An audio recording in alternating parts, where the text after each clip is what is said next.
Olhava da janela do seu simplório barracão, desprovido de conforto, e a solidão aumentava em noites frias e o coração, morosamente batendo, e a solução fazia-se na esperança de uma oração, misturada em plantos e lágrimas, e a razão mantinha acesa a chama do olhar cristão de uma mãe já cansada, sem emoção. A lua tão cheia, a alma vazia, por dentro chorava, mas por fora sorria. Sua voz ecoava plangente, no coração a nostalgia. Mesmo assim trazia a esperança de quem não se cansa.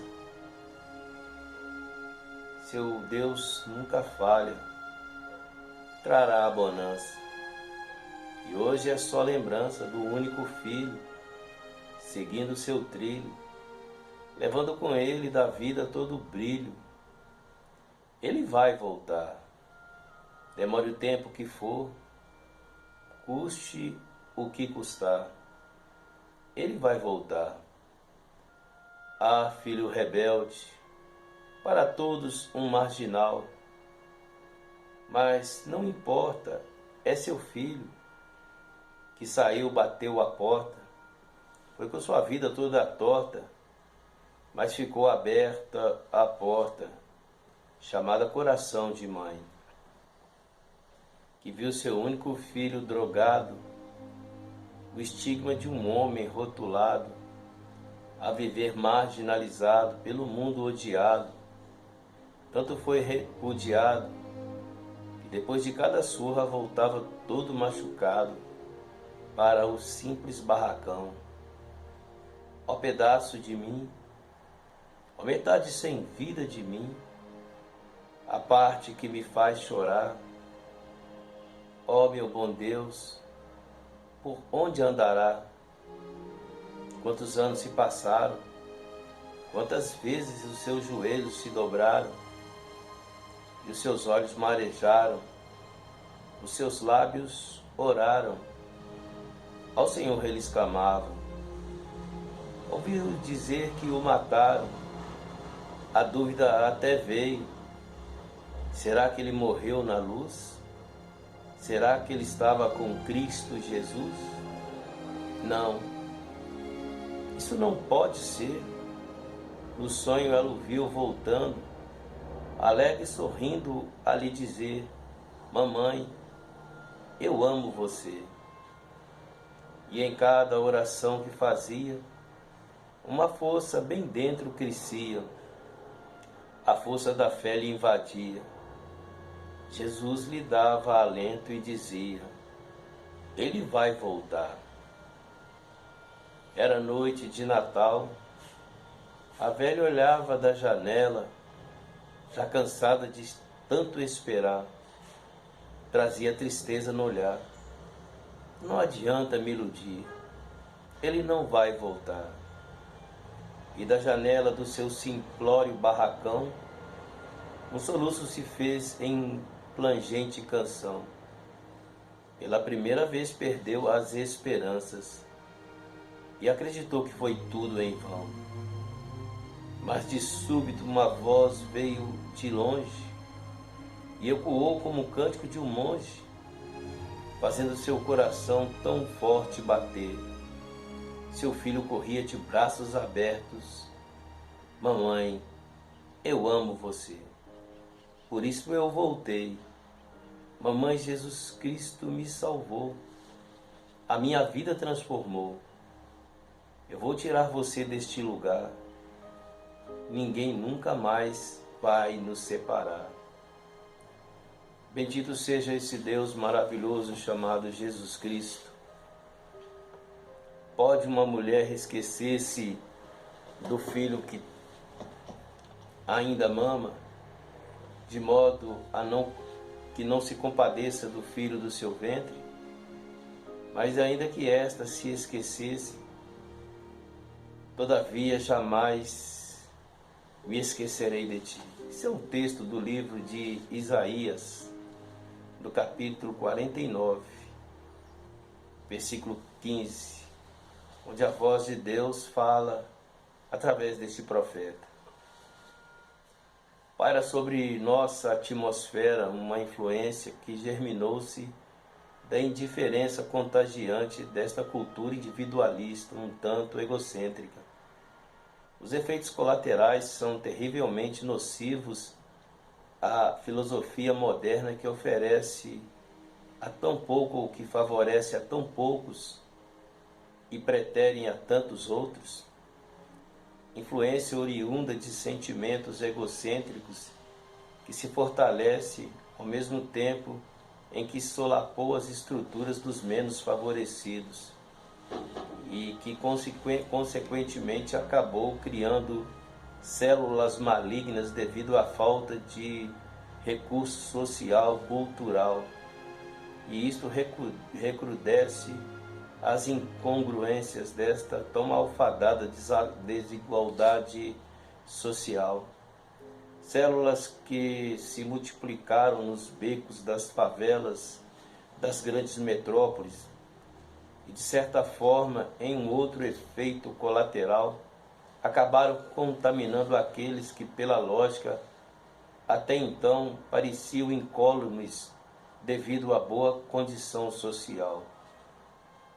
Infelizmente, as janelas da internet converteram jovens de boa estrutura em órfãos de pais que modernizaram por demais a educação de seus filhos e que, por falta de comunhão e diálogo, ficaram à mercê desta influência advindo de células malignas que foram germinadas nos becos das favelas.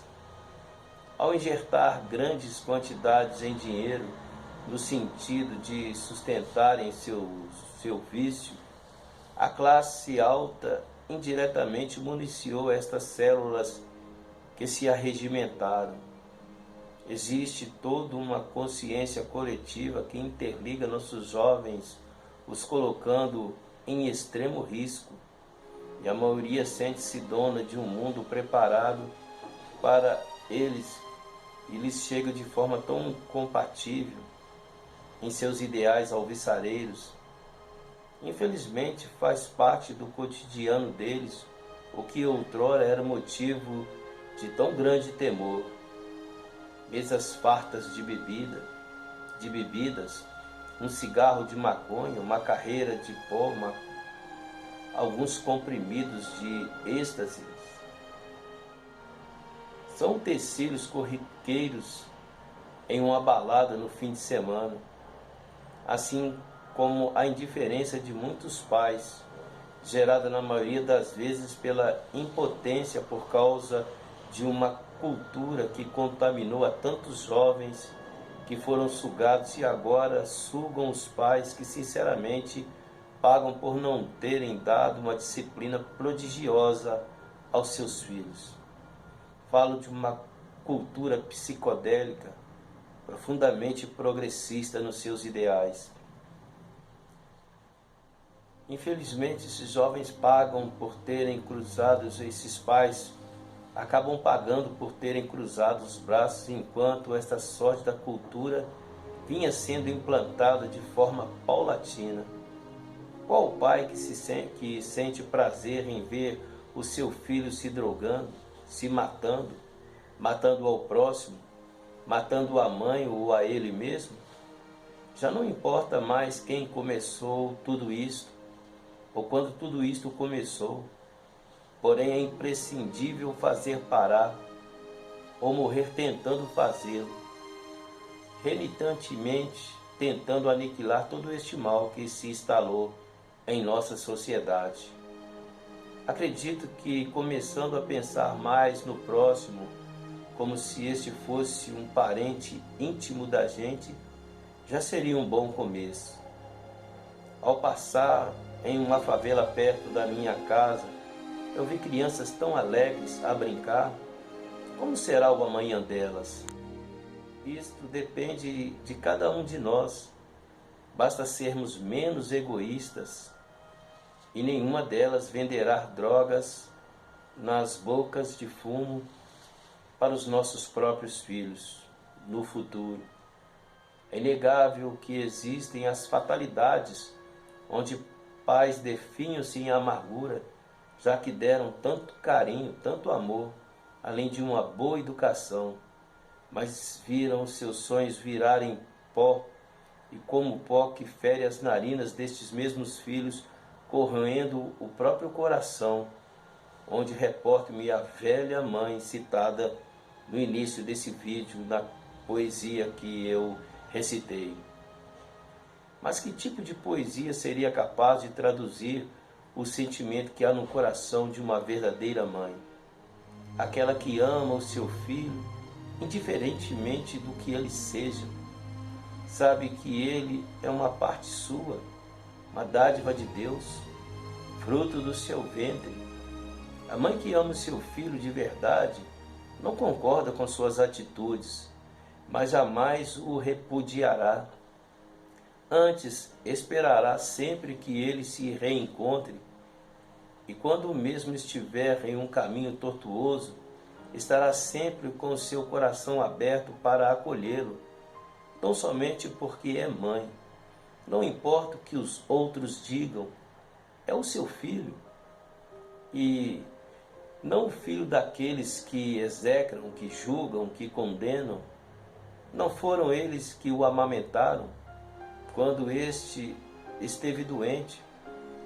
Não foi eles quem cuidaram dessa sua enfermidade, quem cicatrizou as feridas causadas por ferimentos, cuja mãe amorosamente tratou com todo carinho?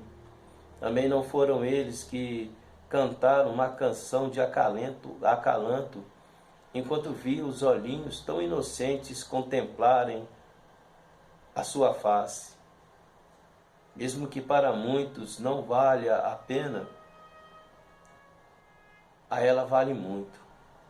Quantas noites insones, a dor do parto, seus lábios, ou seja, os lábios de uma pequena criança, a sugar os seus seios, por onde escorria a fonte de vida, a fonte de todo amor. Mamãe, jamais perca a esperança de ver seu filho regenerado, de um dia recuperar a tranquilidade que eu sei que tanto anseias. Ainda que seu filho não queira mudar de vida, deixe Jesus Cristo suprir a tristeza que há no seu coração, para que te fortaleças das decepções que a vida impõe. Não adianta culpar-se questionando a si mesma, reconhecendo desnecessariamente que falhastes como mãe. Jamais sinta desta forma. E ainda que isto seja uma verdade, não importa os erros do passado, mas sim os acertos do futuro. Não pense que o filho da vizinha é melhor do que o seu. Deus não pensa desta forma. Procure extrair algo de bom deste seu filho, ainda que pareça difícil. Enalteça esta virtude, condene viamente o seu erro, insista no seu caráter, faça-o crer que tem este caráter, ainda que seja de uma forma um tanto deturpada.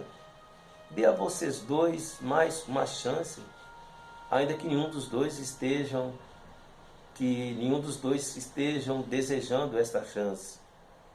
Insista, acima de tudo, insista com Deus nas orações.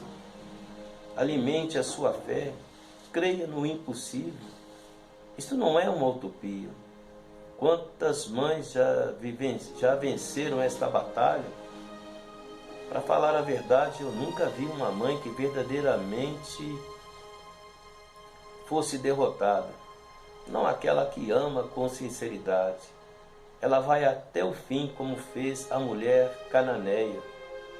Ela não era uma judia, portanto até então estava fora do propósito primordial de Deus naquela época. Mas mesmo assim ela insistiu. Jesus Cristo mantinha se propositadamente em silêncio e em respeito a uma regra pré-estabelecida. E talvez por isso os discípulos incentivavam-no a repudiar aquela mulher tão carente, tão desesperada. Mas ela continuou insistindo. Por fim, para testar a sua fé, ele a colocou à prova, quando disse: eu vim primeiramente para o meu povo, mulher. Mas ela não desistia. E ao louvar, ao prostrar-se diante de Deus, mostrou a dignidade que Jesus não conseguiu ver nem mesmo em meio aos seus compatriotas. E com certeza isso sensibilizou o coração dele. Mas ele precisava de algo mais, além da necessidade daquela mulher. Precisava encontrar um coração quebrantado, prostrar em adoração. Qualquer pessoa é capaz de fazê-lo com segundos interesses. Foi quando, de caso pensado, ele proferiu palavras tão duras para aquela mulher e disse: olha, eu não vou pegar um pãozinho fresquinho em vez de alimentar os filhos dessa terra e dar para os cachorros. Porém, ela, ao se humilhar, mostrou que não estava interessada apenas em uma bênção para depois ir embora descompromissada com tudo aquilo que era o seu propósito, descompromissada acima de tudo com aquilo que poderia tornar-se o seu Salvador. E então ela respondeu de forma enfática: Senhor, até os cãezinhos comem das migalhas que caem da mesa. Com certeza ela recebeu muito mais do que a cura de sua filha. Ela recebeu a aprovação de Jesus Cristo. Quando Jesus Cristo afirmou profundamente deslumbrado com ela: ó mulher, grande é a tua fé, seja feito isso para contigo como tu desejas. E naquele mesmo instante, a sua filha foi curada. Eu sei que os teólogos de plantão vão mandar apedrejar-me, mas deixa-me fazer uma conjectura aleatória em forma de interrogação. Será que esta cananeia, juntamente com a sua filha, não se converteram em fervorosas cristãs depois que o cristianismo foi instituído? Eu conheci uma mãe muito digna, que estava resignada, mesmo vendo o seu filho assassinado por causa das drogas. Ela estava triste, na verdade, mas ela o amou até o fim. Jamais deixou de interceder a Deus por ele. O exortava sempre, confrontando com o seu erro, dando a própria vida para que o filho compreendesse que estava perdendo a sua de forma literal, porque ele preferiu a morte e não o amor de sua mãe. Por causa disso, o ódio do mundo acabou matando-o, mas não foi por falta de amor. Deus é desta forma, Jesus Cristo é desta forma, como uma mãe que olha da janela à espera de seu filho voltar para casa. E ainda que muitas mães tenham se cansado e com tudo isso abandonado a luta, Deus jamais haverá de abandoná-la, como testifica-se, como eu disse no início desse vídeo, no livro de Isaías, no capítulo 49, no versículo 15. Deus sempre estará enviando pessoas para falar do seu incomensurável amor, através de uma palavra amiga, de um folheto, até mesmo de uma canção, uma mensagem. Quantos joelhos não estão dobrados, orando por pessoas que nem mesmo conhecem? E ainda que você o abandone, o seu filho, mamãe, eu falo por mim, estarei sempre aqui, falando deste grande amor, que me libertou deste vício tão cruel. E mesmo que minha mãe não estivesse viva para me ajudar na época da escravidão, como fez falta o amor de uma mãe para mim. E talvez isso tenha tornado-se um agravante maior ainda. Mas o amor de Jesus Cristo sobrepujou toda a carência, e à medida que eu aprendi a entender e absorver todo o amor desse Deus maravilhoso que emana como ar que se respira, e mesmo estando eu bêbado, escarnecendo até mesmo sobre ele, ou falando coisas terríveis que nada tinham a ver com a bondade desse Deus, ainda assim ele sempre enviava pessoas para falar do seu amor para o meu coração. E ainda que seu filho não queira da mesma forma se libertar deste vício maldito, pela mesma forma continuarei a confiar. Entenda que eles não fazem a mínima ideia do quanto Deus lhes ama. E se eles vierem a morrer sem se libertar do vício, com certeza, eu clamarei a Deus para que no último instante eles possam dar espaço no seu coração para que Jesus Cristo possa entrar, como foi o caso de um grande amigo meu. Ele passou a vida toda escravizado pelo vício, mas no último instante aceitou o sacrifício feito por Jesus Cristo na cruz do Calvário, morrendo clamando pelo seu nome. E eu me lembro até hoje das palavras que ele disse. Elas ficaram marcadas no meu coração, pois ele dizia: Jesus, filho de Davi, tende compaixão de mim. Eu sei que ele está bem. Jesus Cristo se lembrou dele, assim como se lembrou de Bartimeu, na época que viveu neste mundo como um simples mortal. Jesus é isso, simples assim. Jesus é amor.